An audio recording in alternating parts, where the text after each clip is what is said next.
Te lo explico. Historia contemporánea para bachillerato. ¿Quieres saber cómo funcionaba la población y la economía del antiguo régimen? Yo te lo explico. Bueno, en principio alguno de vosotros se preguntará por qué las ponemos juntas. Pues porque yo creo que es mejor explicarlas juntas que por separado. Ahora lo veréis. Mirad, vamos a ver primero de todo una gráfica donde veamos la evolución de la población a lo largo de toda la historia. Y vais a entender por qué tienen tanto que ver la población y la economía en el antiguo régimen. Fijaros, desde la prehistoria hasta 1750 aproximadamente, la población mundial crece 800 millones de habitantes, es decir, de 0 a 800. Fijaros que es un crecimiento muy bajito, muy bajito. Evidentemente no es lo mismo el crecimiento que se produce en la prehistoria que se produce en otros, en la época clásica, en el Renacimiento, etcétera, pero fijaros que no es un crecimiento espectacular. Será entre 1750 y 1850 aproximadamente donde se produce esto. Fijaros, esto que está marcado en ese cuadro verde. Pasamos de 800 millones a 10.000 millones de habitantes aproximadamente. ¿Qué quiere decir esto? Que ahí ha pasado algo, que en la población ha pasado algo. Para entender lo que ha pasado ahí, tenemos que entender cómo funcionaba la economía hasta 1750 y cómo funciona la economía a partir de 1750. Y por lo tanto, vamos a ver cómo funcionaba la economía del antiguo régimen. Fijaros, la economía de antes del antiguo régimen funcionaba igual más o menos que la que os voy a explicar, pero todavía más pobre. Por eso el crecimiento de la población es más grande durante el antiguo régimen en general. Fijaros, vamos a imaginarnos que tenemos aquí una parcela que es una unidad económica en el antiguo régimen. Es importante que entendáis esos dos signos que tenéis ahí, porque las variables que vamos a poner se van a relacionar entre ellas con esos dos símbolos. El símbolo más, que no significa más, significa una relación directamente proporcional. Es decir, que cuando se relacionan dos variables con una relación directamente proporcional, lo que sucede es que si aumenta una, aumenta la otra. Y si disminuye la primera, disminuye la segunda. En cambio, el menos, que es una relación inversamente proporcional, funciona absolutamente al revés. Si la primera aumenta, la segunda disminuye. Si la primera disminuye, la segunda aumenta.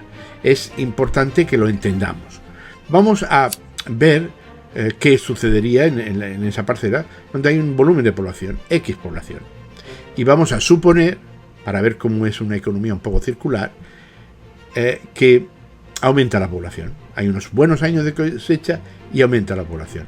Cuando aumenta la población, aumenta la superficie cultivada.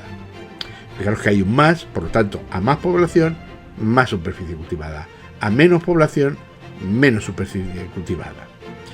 Sí, pero ¿por qué? ¿Por qué aumenta la superficie cultivada? Porque la agricultura es muy poco productiva y tiene que aumentar la producción extendiendo el cultivo. Vamos a imaginarnos cómo es los campos de cultivos de ese pueblo. ¿Veis? Los cuadritos representarían parcelas cultivables pero todas las parcelas no son igual de productivas. Fijaros que hay unas que producen 100, o sea, de cada grano que yo ponga sembrado ahí, pues me producirá 100, o 80, o 50, o 20, o 10. Eso quiere decir que si yo tengo un número reducido de población, tenderé a cultivarlas de 100.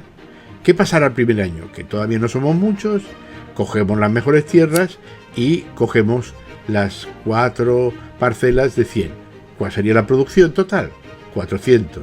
¿Cuál sería la producción por parcela? 100. ¿Vale? Sería más o menos lo que podríamos llamar la productividad. Pero empieza a crecer la población, nos va bien, la gente se casa antes, tiene más hijos y por lo tanto coge la segunda bloque de parcelas. Fijaros que la población total aumentaría, ¿vale? Vamos a 720, pero la producción por parcela empieza a disminuir, porque la productividad de cada una de esas parcelas es menor que las primeras. ¿Y qué pasaría si vamos cogiendo peores? Cada vez la producción por parcela va disminuyendo hasta que en el último año Tenemos prácticamente la mitad por parcela de lo que teníamos en el primer año. Por lo tanto, volvemos al gráfico. Si aumenta la población, aumenta la superficie cultivada, aumenta la irregularidad en las cosechas, fijaros que tiene un más, aumenta la mortalidad y fijaros que aquí va inversa. Si aumenta la mortalidad, disminuye el volumen de la población. Por lo tanto, fijaros, aumenta la superficie cultivada, aumenta la irregularidad en las cosechas, aumenta la mortalidad y disminuye la población. Claro, hemos partido de que aumentaba y ahora vamos a ver que disminuye. Si disminuye la población, disminuye la superficie cultivada. Si disminuye la superficie cultivada, disminuye la irregularidad en las cosechas. Si disminuye la irregularidad en las cosechas, disminuye la mortalidad y por lo tanto vuelve a crecer la población. Fijaros que es un ciclo. Y en la parte social nos pasa exactamente lo mismo, solo que aquí van con relaciones inversamente. Si aumenta la población, disminuye los ingresos por habitante. Si disminuye los ingresos por habitante, aumenta la edad de matrimonio, porque es la única manera de tener menos hijos. Si aumenta la edad de matrimonio, disminuye la natalidad. Y si disminuye la natalidad, disminuye la población. Y otra vez vuelve a empezar. Este esquema solo es posible romperlo aquí, en este punto. Es decir, cuando se pueda poner algunas mejoras tecnológicas en la producción agrícola que permitan mejorar mucho la productividad de las buenas tierras para no tener que cultivar las que no son tan buenas. Y eso es lo que va a producir la revolución agrícola, que es previa a la revolución industrial. Porque fijaros, para que se haya una revolución industrial necesitamos que una cantidad de personas reducida produzca alimentos para ellos, para comer ellos y que coman los que se dediquen a la industria. Por lo tanto, no puede crecer la industria si la agricultura previamente no crece. Fijaros que ahora entender la revolución demográfica es bastante fácil. Aquí os pongo un gráfico de una explicación tradicional. Vamos a dividir el gráfico en 4 partes. Fijaros, la primera parte es lo que llaman la fluctuación alta. Las líneas roja y verde de la parte superior son la natalidad y la mortalidad. Como la natalidad y la mortalidad están muy altas, esto es un ejemplo de lo que pasa en el antiguo régimen. La línea negra de abajo representa el total de la población. Prácticamente crece un poco y baja un poco en función de las oscilaciones de arriba. ¿Qué es lo que pasa cuando se produce ese cambio económico del que os he dicho en la mejora en la agricultura? Que en el momento que hay una mejora en la agricultura se produce esta fase 2, que es la primera expansión. La gente produce mucha más comida, menos enfermedades, menos epidemias, y lo primero que se produce es que la línea verde, que representa a la mortalidad, disminuye brutalmente. En la fase 3, que fijaros, la 2 va de 1780 a 1880 y la 3 de 1880 a 1914. Coincidía con la segunda revolución industrial, más o menos. Es decir, la natalidad, la gente se da cuenta que ya los hijos no se mueren y por lo tanto empiezan a poner control, porque en estas épocas ya hay más control de natalidad, y como la mortalidad sigue bajando, pero ya no tanto. La bolsa verde, esta que hay ahí, es lo que consigue ese crecimiento tan espectacular. Este es el crecimiento aquel que veíamos en la primera gráfica de la población mundial. Y la última fase sería la actual aproximadamente, que fijaros que aquí habla de fluctuación baja. ¿En qué se parece a la primera? Que la natalidad y la mortalidad van muy parecidas. Hay una diferencia, es que aquí la natalidad siempre está un poco por encima de la mortalidad, y fijaros que la población arriba se estabiliza e incluso se insinúa una bajada, porque los países, digamos, industrializados, los países del primer mundo, controlan mucho la natalidad y cada vez se tienen menos hijos.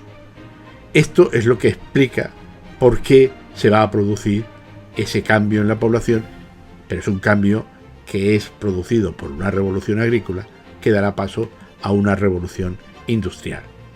Por lo tanto, resumiendo un poco, ¿qué tipo de economía tenemos en el antiguo régimen?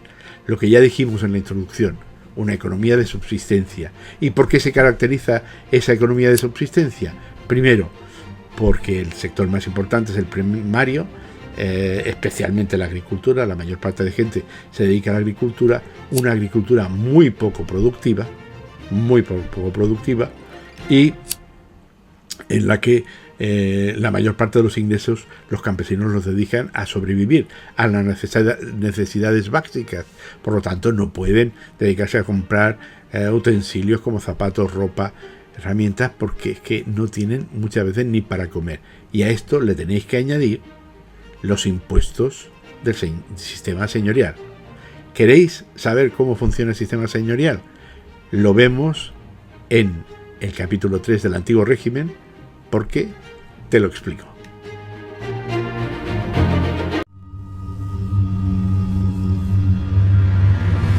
Educa Historia, Laboratorio de Didáctica de la Historia.